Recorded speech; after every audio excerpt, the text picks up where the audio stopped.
Possibly the most underrated bush paint scheme of 2005, here is Michael Waltrip's 2005 Aaron's Dream Machine Chevrolet Monte Carlo.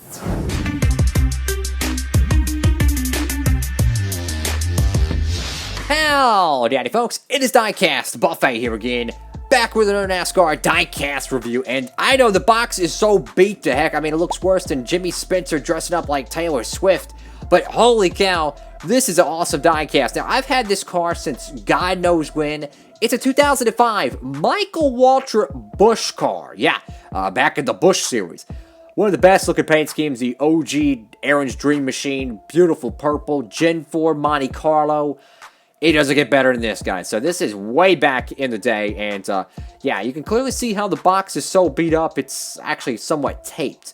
I got this car, I think my uncle gave me this back in the day. This whole car, though, it's beat to heck, but I freaking love it. I've, like, slightly opened this thing a couple times, but it's still here, and it's still alive. So, pretty well beat up. Here's a little bit of a look at the bottom of it. Handcrafted in China, yeah! Pretty cool stuff, of course, you know, 2005. Not sure if he won a race in this car or not, but I tell you what, it is one of the best-looking race cars I have of my Bush Series collection. So without further ado, let's go and get this 2005 Mikey Waltrip right out of the box. Alrighty, folks, right out of the good old box, or at least what's left of it. This is a beautiful freaking Gen 4 gem, and it's been a while since we did a Bush Series diecast review, but look at the beautiful purple, right? I mean, just absolutely spectacular looking race car, the Aaron's Dream Machine. You got the moon over here, you got a shooting star, you got little stars in the back pattern, you kind of have like a very fluffy cloud design on the bottom, or maybe it's just a bunch of snow, who knows. This thing is just beautiful, guys. This was just a stunning paint scheme, and to get this in the 1/64 scale is just absolutely amazing. Now, I don't know how much I actually used this car back in the day. Truth be told, I also have another set of Michael Waltrip racing cars. I think it's I think they're 2005 or 2006. I think they're 2005. I know one's, I think, a Kenny Wallace. It's a 2-car set. Anyways, I didn't really play with those as a kid, right? So this one kind of got spared for a lot of the chips. That's kind of why the gloss is so very, very potent on it, because when I used the 99 car, most of my diecast series, I would use Jeff Burton's car, right? Back in those days, I really didn't understand, you know, a lot about the drivers, but looking back, I'm glad I saved this car, but for the most part. But there is one little chip on the front, unfortunately, but you know what? It happens, you know, it's just a part of it. And granted, this thing's 15 years old. Think about it. This car could probably still remember the broadcast for Hurricane Rita on the television sets. Just saying. So you got over here in the nose, you got Dreams Come True at Aaron's. Beautiful gold and purple pattern. Very sharp since, what is that, I think it says 1955 or something there. You got the bow tie right there. Look at the metallic purple paint job. You see those sparkles? You want to know why this car is so beautiful? Because you actually have star decals. But the actual metallic pattern to it looks like miniature stars glistening in the actual lights. I mean, it's like the paint scheme is almost moving. That's how beautiful this freaking diecast is. And right there, that's where the oopsie is. Now, truth be told, I could probably just touch it up with a black paint pen and it would cover most of it, but it still wouldn't be perfect. But my God. Look how the reflection of the light is on this car. This car was layered and floated so freaking well. Like, truth be told, the gloss on this thing feels like a Hot Wheels diecast from 2003, the NASCAR ones. It feels almost like an enamel-style clear coat. And unfortunately, that chip, probably 10 years ago, it still holds supreme. I mean, the windows ain't yellow, the interior isn't yellow. This car is certainly, besides that, been taken very well care of. Of course, got the 99 right there. You go over to the side, and there's so many contingencies on this car. Good God Almighty, I hope you like contingencies. You got Moon Clevite, Comp, Adabrock, Simpson, J.E., Sunoco, Wix air filters. Of course, you have no number right there. It's only on the headlights. I don't see any team logos there either. So going to the left side of this freaking diecast, of course, you got the 99 right there, the shoot star, you know, probably cows going over the moon, having a jolly good time. Beautiful paint scheme. And I love how they actually took the moon and they took the crescent of it and they wrapped it around that back Gen 4 style window. To me, that is just That's what the old school paint schemes used to do. It reminds you of the Bill Elliott Back Tonight car. They don't do this type of paint schemes anymore, guys. Like, they just don't.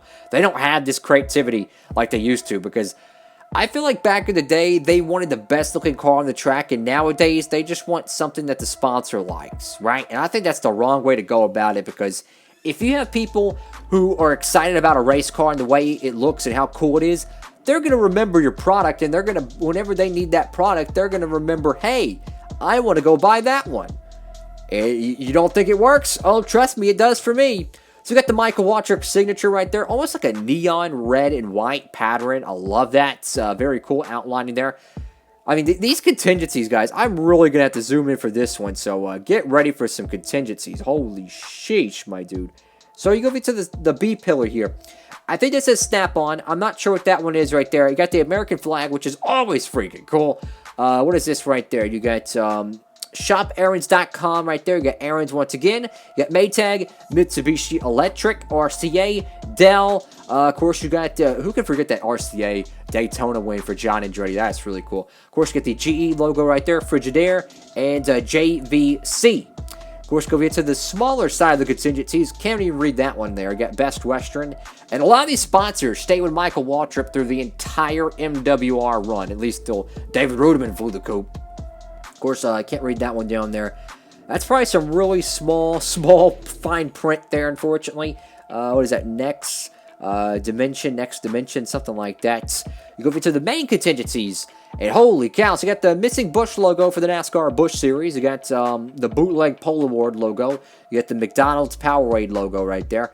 You got the Mechanics Wear Felonite Autometer Moriso. Timken, Penske Racing Shocks, MSD, Ignition, Lincoln Welders, Holly, Rebestos, MB&A, Mobile One, 3M, and Goodyear NASCAR race car.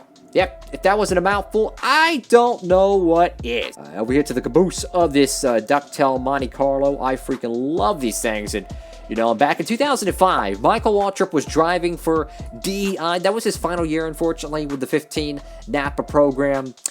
Yeah, he got a win at Speed Weeks, but other than that, he didn't really do that much. And it's a shame because I loved Michael Waltrip being teammates with Dale Jr., but he would go on to do some great things as a team owner, honestly. So over to the back end of the car, you got Aaron's Dream Machine once again. You got the red bow tie, the kind of cloud pattern, kind of scooting across the back end of it there.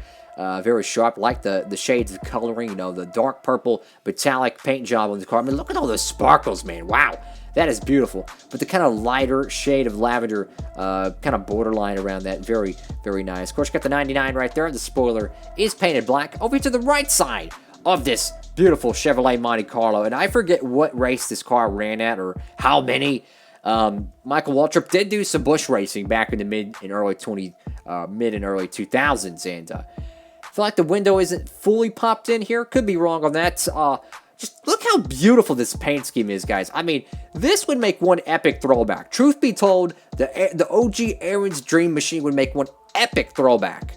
So over to the roof of this diecast, got the 99 right there, and I just love these Gen 4 diecasts. You know, it's almost like it's a time warp, because these cars are still used today, yes, but they're only used for, I would say, local short track racing, right? Short track racing, as Denny Hamlin would say, but definitely the Gen 4 car, the best, I would say, best generation stock car ever produced. It's the most economic race car for the teams. It's the best race car in terms of on-track performance. And in my opinion, it's the best looking race car on the track as well. Considering how, I mean, think how low these cars are to the ground. Keep in mind, this is when they had ride height rules. They couldn't make these things low rider. But if you look at the just overall car itself, I mean, it is so close to the ground, it's like a speeding bullet.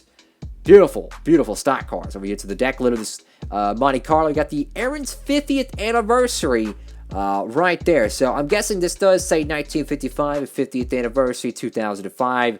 I should have noticed that already. Anyways, folks, thank y'all so much for watching the video. Make sure to give it a big thumbs up, like, comment, and subscribe. Of course, I have 2 playlists down below. Over 400 NASCAR diecast reviews in one. And if you want to see any custom diecast reviews, have a whole playlist for those as well. So plenty of content to keep you entertained.